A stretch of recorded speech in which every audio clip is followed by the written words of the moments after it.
do we have enough AI builders? Do we have enough talent in the country? Do we have enough infrastructure in terms of GPUs? You start to go down that stack. Do we even have enough power in India to be able to power the needs of intelligence? Hello and welcome to another episode of Be All You Can. I am Vijay Balakrishnan, your host for today, and I'm thrilled, as I'm sure you will be too, about our guest, someone who's been shaping meaningful conversations around AI, innovation, and digital growth in India. Please welcome Rishi Bal, the head of BharatGen. Rishi works at the intersection of technology and real-world impact. Welcome, Rishi. Welcome to Cottage Enterprises. We just asked you areas where we might be okay to ask you questions, and you said AI. So AI seems to be everywhere right now. What first drew you into the space? And was there a moment when you realized this wasn't just a career choice and something deeper for you? First of all, thanks for having me here. It's really nice to be on campus here doing this recording with you. It's just fascinating when you drive in and you look at sort of the diversity of work that's happening just from the gate to this office building. You realize what a large enterprise Godrej is, and the kind of diverse work happening here. My entry into AI was somewhat accidental.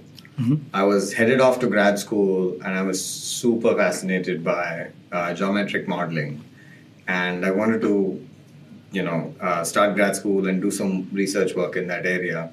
It just so happened that the professor I wanted to work with, his research lab filled up, and I was looking around at other options, and I found this interesting young professor that was doing work in applying AI to engineering problems.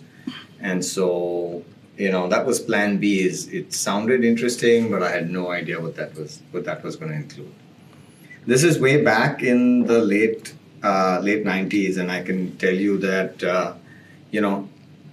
AI, I think, spent the next 2 decades just being an area of great potential, but not one that was actually manifesting that potential in interesting ways. Mm-hmm. And so I feel like that AI journey has been really long, waiting for the breakthrough moment. And I think it was in maybe 2018-19 when it became very apparent that this next generation was finally going to take us to what we believed the potential was going to be all along. So I feel very lucky to have been involved with this journey. I just wish it would have been a lot shorter than this. Absolutely. Great. So now we want to talk about Krishi Sathi, the agriculture sector application that you helped build. First of all, truly impressive. I myself come from a little bit of an agro-tech background, but what sparked the idea, and how do you see AI fitting into the needs of farmers, specifically in India? That's a great question. We believe the greatest potential for AI is in actually helping those who are furthest from it today. Mm-hmm. And what I mean by that is AI fundamentally can change access to information, knowledge, and access to the world in a very different way. And those of us who live in cities already have access to some of that today. But when you actually get out of the cities, out of the towns, and into the rural parts of India is where access is limited. Mm-hmm. Connectivity can sometimes be an issue. Language or functional literacy is an issue. We are very much a speech-dominated culture. So we said, let's go after the hard end of the problem and let's see what we can do by saying, let's do something that's voice first and for people that don't actually have access to this technology. Mm-hmm. And that journey of Krishi Sathi has been fascinating. And one of the first things we learned along the way is how much we don't know about that particular user, customer's life and journey and needs. And it really starts with, developing that empathy and saying, how can I help this person, right? And our first few sort of iterations of it, in hindsight, were laughable. where, we were trying to build an app and we went down a lot of different paths. And then progressively, we just kept simplifying it and saying, what is the simplest possible way by which we can bring this service to people? What are the types of questions that they're interested in? And we very quickly learned that everything that we expected was, again, not what people actually wanted, right? And so it starts with, we're like, we'll give crop advice and soil advice and all the rest. And the first question is, when's the best time for me to take this to market? Mm-hmm. What is the price today? What do you expect the price will be in a week from now? Or one of my favorites was not about growing onions, but it was about, I'm trying to store these onions. How can I do a better job storing these onions? Mm-hmm. And so we very quickly learned that, what we thought were the edges of knowledge were quickly exposed. And then we worked with people who were experts in the area to fill those. Very, very interesting. In the larger India AI scene, we spoke about agriculture sector a little bit now. What would be two other sectors where you think will play a major role in the India AI story, maybe a decade from now? It's hard to pick two, but I'll tell you one that holds a lot of promise is education. Mm-hmm. Just their ability to bring expert education to every single Indian child, no matter where they live and no matter what their economic condition. Mm-hmm. So I think education is a big one for us. Mm-hmm. I'm going to cheat. I'm not going to stop at two, but I'll throw out a few more. I think healthcare is another enormous area of opportunity for us.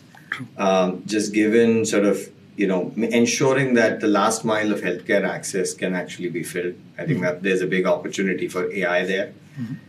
And then a very sort of current and relevant problem for us is in the legal domain, where, we have an enormous backlog of cases that are pending in courts. And it really holds up the system, right? It holds up every aspect of what we do. Every rental agreement, every transaction that we do, both the parties at the back of their mind know that they don't want to get into any kind of legal dispute because it could take 20 years before a civil case is actually heard. Mm-hmm. So I think there's another opportunity for AI to help us with leapfrogging in the legal domain. Very true. Very bullish from an AI perspective across the country today. But what are some of the major hurdles you see and how could we practically overcome them?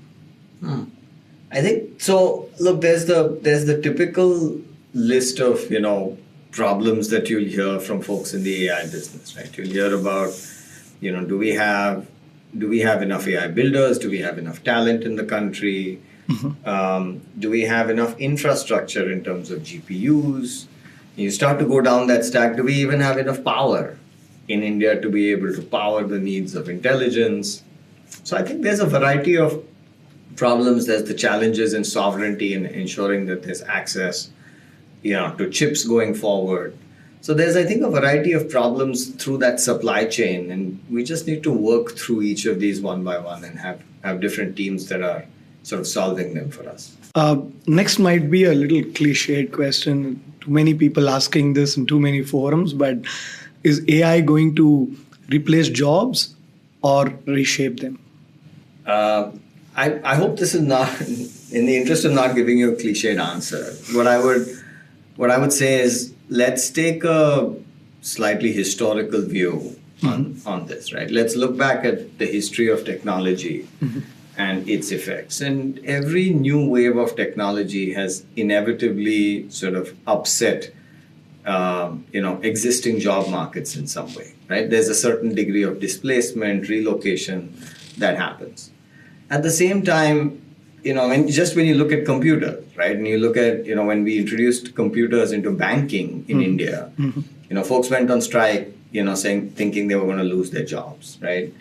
Here we are, like 2 decades later, and despite all of the technology there, we still have, banking is still a large sector that employs a lot of people. They're doing different kinds of work and hopefully more valuable work. But that's just part of the journey and evolution for people, right? The same thing with ATMs, You'd imagine that cashiers were going to go out of business. It just so happened that people that were cashiers helped out with larger, more important problems within those banks. So, is there change? Yes, there's change. I think history tells us there will be change, and people will have to adapt. But I feel like in India we are well positioned. We're an adaptable culture, and we'll figure out how to adjust in this new economy. Very nice. And in terms of impact, I think you are working with a very critical mission for the country. What do you think would be the ultimate impact of your work to the people and the communities of our country? Wow, that's huge. First of all, I think our impact will be all together, right? And what I mean by that is we are one important cog in the wheel. But it's only when all of us come together, right? The AI builders, the application builders, the ecosystem builders, the data providers, the customers, the users. It's when we come together that I think we will see the true impact of AI in India. Okay. And I think recognizing that this is something that we all need to do together is really important. And that this is a journey that we're all going to be on together. AI inclusivity, so to say. AI inclusivity and AI building inclusivity. And, Got it. Yeah. Got it. Again, congratulations on BharatGen receiving the funding from the government. What does it mean to BharatGen itself in terms of the journey? Is it just accelerating the preset path, or are there areas where you have kind of diversified BharatGen's focus since you're aligned with the India AI mission? Look, we set up BharatGen as a non-profit, and it was a very deliberate decision because we're not just interested in building AI, we're interested in building the AI ecosystem in India. And what that means to us is, yes, we want to build models, and yes, we want to be able to service all Indians, but we also want to build the creation ecosystem for AI in India, right? We have 9 different top institutes in the country that work with us, and that allows us to enable their research labs. We have over 100 PhD, postdoc, masters, bachelor students that work with us across the country. And what we're doing is we're training that ecosystem of AI builders. And so what this money does is it allows us to accelerate that work and scale that work to hopefully have that better level of impact. So it's not just about, bigger models, better models, but it's about hopefully a better AI ecosystem. The other thing is it's just a huge vote of confidence, right? The Indian government has been incredibly progressive in understanding the value of AI for India and the value of creating AI creators in India, right? And, to have that, vote of support in the form of this funding to go expand this, to work with the government, semi-government, private sector to do this is a huge stamp of approval for us. Congratulations one more time on that.